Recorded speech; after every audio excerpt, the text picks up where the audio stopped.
अपनी जान के दुश्मनों को जान कहते हैं, हम अपनी जान के दुश्मनों को जान कहते हैं। मोहब्बत की इसी मिट्टी को हम हिंदुस्तान कहते हैं।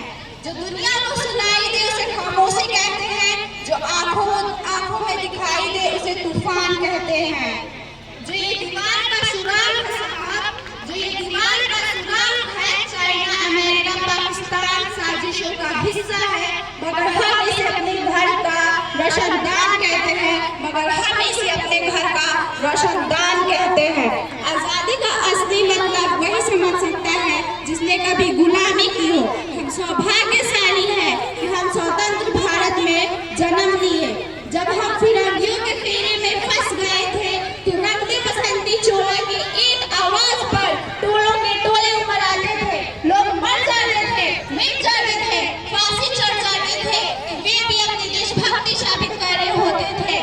जब युद्ध में सुहाग गवा देने वाली वो औरत, जब घर का ये हाल हो जाता कि प्यार भी भरपूर गया, मांग का सिंदूर गया, प्यार भी भरपूर गया, मांग का सिंदूर गया, नन्हे ननिहालों की लंगोटियां चली गई, छोटी छोटी बेटियों की छोटियां चली गई, बाप की कमाई गई, भाई की पढ़ाई गई।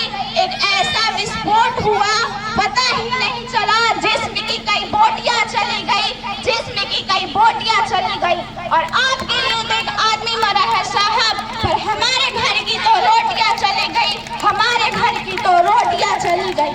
वाले हालात पैदा हो जाने के बावजूद भी एक माँ अपने बेटे को सरहद पर भेजती है दुश्मनों के चिथड़े उड़ा देने के लिए, और उसे पत्र लिखती है कि अम्मा ने पत्र लिखा है बड़े ही चाव से, अम्मा ने पत्र लिखा है बड़े ही चाव से, पुत्र मेरे ना घबरा जाना दुश्मनों के वार से, एक इंच भी ना पीछे हटना, चाहे इंच इंच कट जाना, चाहे इंच इंच कट जाना।